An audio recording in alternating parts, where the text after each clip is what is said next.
Before we continue, please like, share, and subscribe.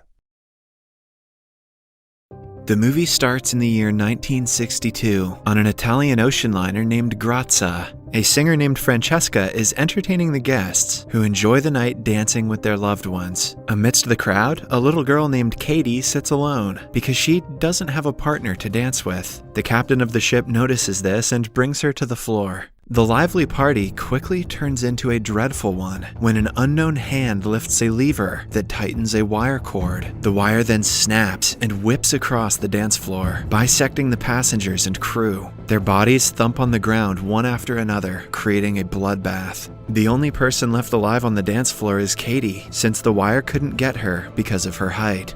The scene cuts 40 years later to the future. A salvage crew of 6 people is rescuing a random vessel from the sea. Captain Murphy leads his team and successfully brings the ship to the shore. The group then goes to a pub to celebrate, where they are approached by an old acquaintance named Jack. Jack also works in the marine business and has heard about a ghost ship from 1962. Rumor has it that the ship contains a chest of gold that has been missing for half a century. The person who brings the ship to the shore gets to claim whatever is in it. This sparks the crew's interest, and they set off to look for the ship on their salvage tug the next day. After a few hours long trip, they reach the destination, but the tracker shows no ships around the area. They check if it is working properly and come to the conclusion that the report was fake. Just when they are about to turn around, they get a view of a massive commercial ship in front of them. Their boat slams into the ship, but luckily the impact is not damaging. After dwelling on who gets to go inside first, Jack and a crewmate, Greer, stay behind, while the other 4 enter the ship. Only seconds after their arrival, the group starts experiencing paranormal activities. First, they hear random noises. Then, they see things moving through the dark corners. They blame it on the wind and keep moving, but behind them, a Scrabble moves on its own and forms the words, "Welcome aboard."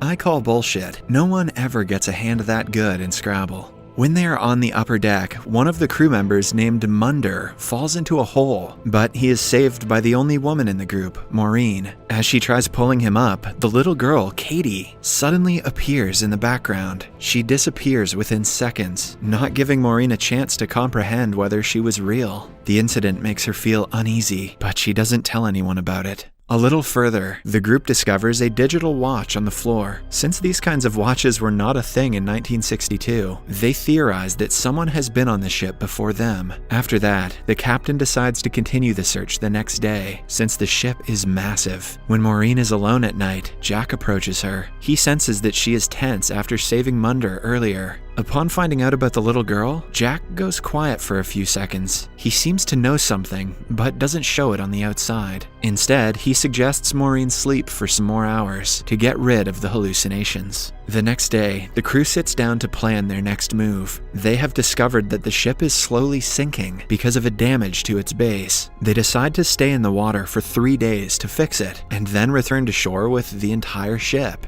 Without wasting much time, they continue their respective jobs on the different parts of the ship. Meanwhile, Maureen explores it and reaches the swimming pool area. She notices bullet marks on the wall, which is strange because they were told that all passengers died of drowning. While trying to climb out of the pool, she again comes face to face with Katie. Startled, she falls off the ladder and starts bleeding from her head. However, when she looks back up, Jack is standing in the place where Katie was seconds ago. The two walk away without noticing that Maureen's blood is disappearing from the pool. Soon, the bullet holes start oozing out blood, and the entire pool is filled with it.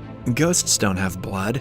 After that, Jack and Maureen explore the laundry room and find another door that was not in the ship's blueprint. Upon opening it, they are pushed by a force of water, which also brings mutilated corpses out of the locked room. Both Jack and Maureen panic and try to run away. However, the door they came through locks on its own, leaving them no option but to go further into the ship.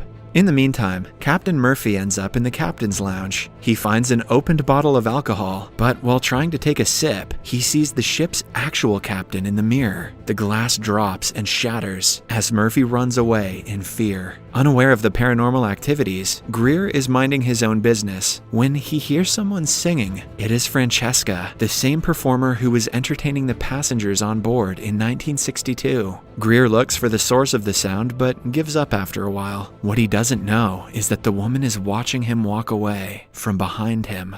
Somewhere else, Jack and Maureen come across a chest filled with blocks of gold. It is worth millions of dollars that everyone in the crew can take home. They excitedly gather everyone and show them the treasure. Now they no longer need to repair the ship and can return home with just the treasure. In the following scene, everyone is loading the gold into their boat. The mechanic, Santos, is cleaning the engines so they would be ready when they decide to leave. Behind him, someone deliberately leaks propane from a cylinder, which causes an explosion. It results in Santos's death and the boat's destruction. Everyone is shocked and saddened by the unexpected death. Moreover, now they are stuck on the ship until they manage to repair it. Right before the explosion, Maureen had seen Katie again. It was as if she was trying to warn Maureen about the explosion, but was stopped by someone. This is enough reason for Maureen to look into who Katie is. She goes through the passenger registry and finds out her room number. On walking to the room, Maureen screams in shock. It turns out that Katie died of hanging, as her decomposed corpse is still hung from the ceiling. After composing herself, Maureen comes closer and takes a necklace off Katie's corpse. Her spirit appears in the room and asks for the necklace. Maureen tries handing it to her, but it goes right through her palm. It is now clear to her that the little girl is not a human.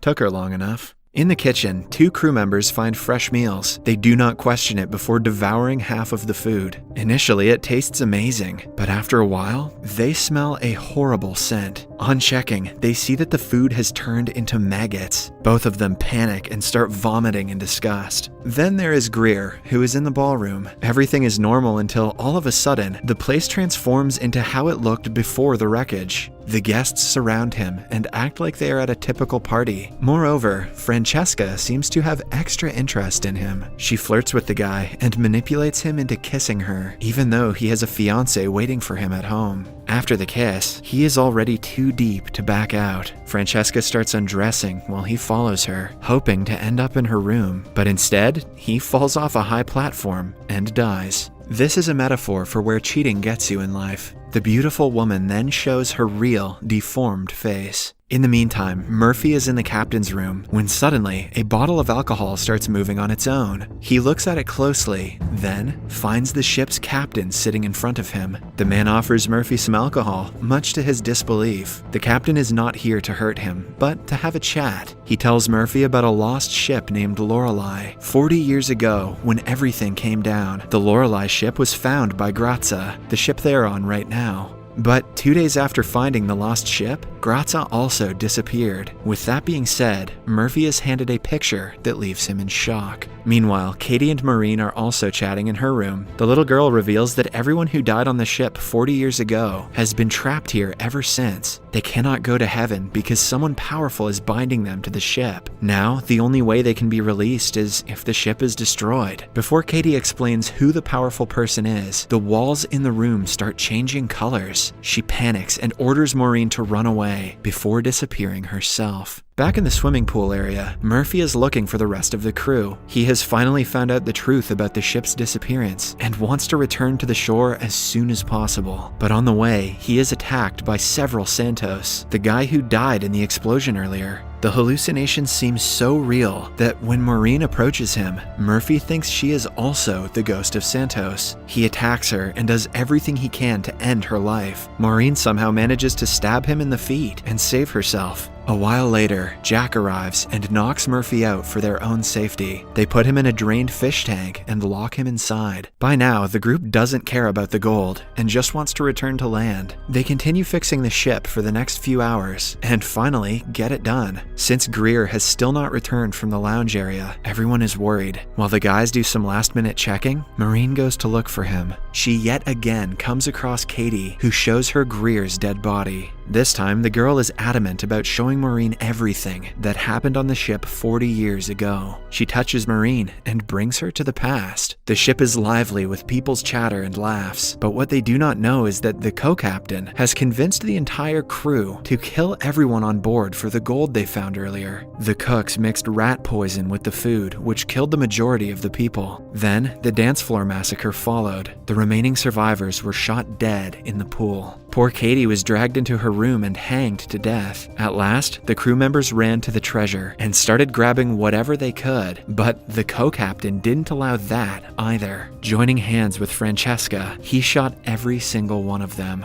At last, the two of them were left before Francesca betrayed him and shot him in the head. It turned out her actual lover is a different man who was also the mastermind behind the entire massacre. After killing hundreds of people, they shared a passionate kiss, but the surprises did not end there. The man killed Francesca by releasing a hook that slashed into her neck and hooked her. Damn, the 2000s were gruesome. In the end, the man is revealed to be none other than Jack. He is a demonic spirit of a dead sinner. His job is to make people sin and then kill them, to bring their souls to hell. Everything makes sense to Maureen now, because Jack was the one who told them about the ship in the first place. He also appeared out of nowhere when Maureen saw Katie in the pool. Moreover, he has been asking her to forget about Katie every time she told him about her. Maureen suddenly remembers Murphy, but when she reaches him, he has already drowned and died in the aquarium. She quickly goes to the others to warn them of the murderer on board. Munder is scuba diving in the flooded engine room to fix something. She wants to follow him, but the pipes fill with blood, ghost blood, indicating that he has also died. It turns out that someone pulled him into the gears and ground him to death. Now, the only two people left are Maureen and the last crew member named Dodge. She asks him to keep an eye out for Jack while she places explosives on the ship. But when Dodge and Jack are alone, Jack plays games with his head and starts a fight. In a fit of rage, Dodge shoots him and assumes that he is dead. He then goes to Maureen, who has just finished setting the explosives. He tells her he killed Jack and that they can start a life together using the gold. Maureen thinks about it for a second and then asks him why he hasn't inquired about Munder, who still hasn't been found. It is then revealed that the person is actually Jack, who was trying to make Maureen sin. As long as this boat remains, the souls will never be let free. Jack knows that Maureen is a good person, so he offers to spare her life in exchange for her not interfering with his rules. But in response, Maureen detonates the explosives. Jack and the entire ship are blown into pieces, while Maureen jumps off and saves her life. She is underwater, struggling to find a way out, when Katie comes to her rescue. Finally, all the souls who died on the ship are let free. The next morning, a cruise ship finds Maureen floating on a box, and she is rescued. As she is being taken away in an ambulance, she notices a crate of gold being loaded onto a cruise ship. Jack has somehow been resurrected and is planning to continue the cycle of sin. The movie ends as Maureen screams and the ambulance door closes.